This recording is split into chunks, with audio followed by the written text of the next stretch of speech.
umugambye mu kabande yambaza nyiramubande hamagara impande n'imanda babarira story y'uwo wabambwe yayifisha zankiya nyina wabizura ajya mu kabande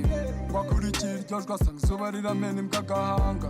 bitama kurenza ingutiye umutwe jya kuba ari muri bukuru ageze bukuri muri bakuru rukuru nyuma bibyara imvururu twisanga imbere y'abakuru buri wese acirwa imanza dusangana n'umuhuye n'undi umutwe utekereza ntabwo usanga ari buri kurusha amakuru yemeje guhangana n'urugendo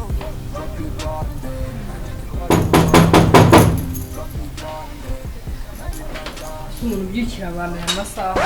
asanzwe wuje gukora cyangwa ntabwo umaze kwishyura mu byumweru bibiri se nyine nari mvuze ati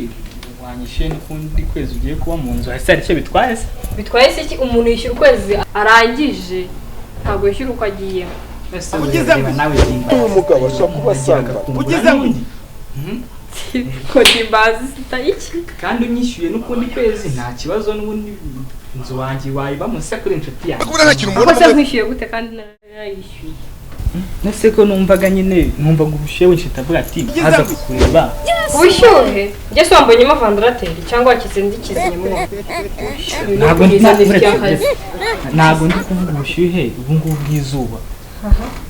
ndi kuvuga bwa bushyuhe ugeze ngo ushobora kuba asanga DJ Pius reba neza wambonyemo DJ Pius ubu gufi mfite nanjye ndeshya nawe nese ibyo buri kumva ntabwo byiza nese ntabwo ku kwezi se uzanyishyura kwezi se wishyura iki ntabwo nakwishyura ino shanze bako utazongera kunyishyura muri adima umva nabonye akazi kumura ndajya nkwishyura bikwiye aho tubigendeye ushobora kuba asamba ugeze ngo ushobora kuba asamba n'uyu nguyu niwe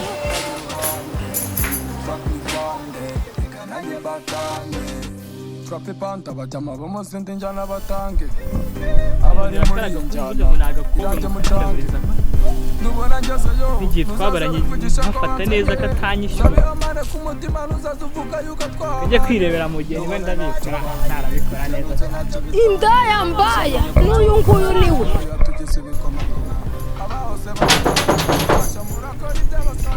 bazaca bugufi bazapfukama kukijyana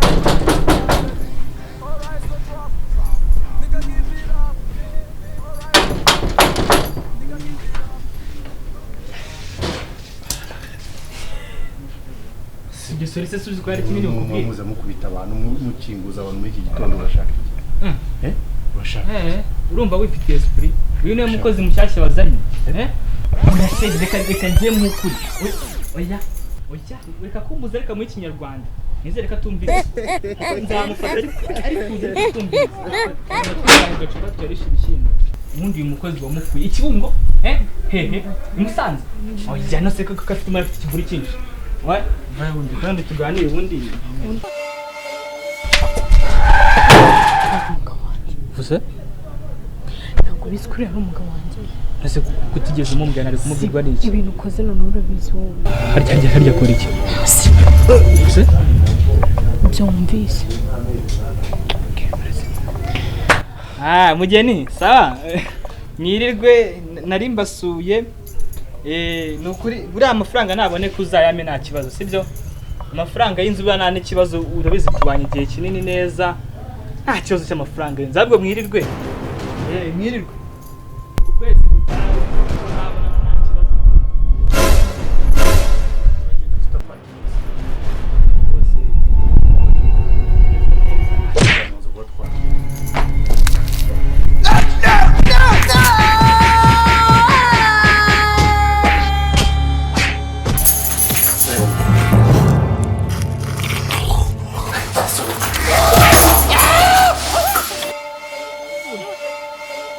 wese William ngaho mbwira uburyo ki uvogera urugo rwanjye ukagera naho wita umugore wanjye shiri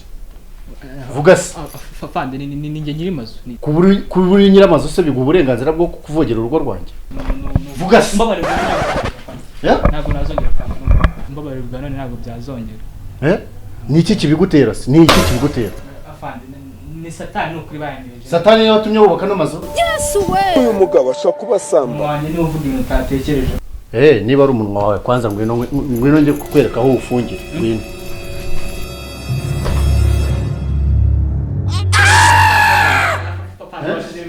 Ninde wakubwiye ngo ujye umvogerera urugo witwaje kuri landlord? Si wowe afande biki? Mwebwe mwitwaza ko mubatse amazu Kigali mukaza mwese ubundi umugore wanjye muziranye he? Ndakubaza. Yarasanzwe nyishyura neza rwose nta kibazo twembi. Ibyo se bikaba afande. Subiza.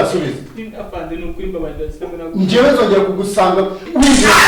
mu umuntu yagiye muri mission. Noneho nzagushiriza.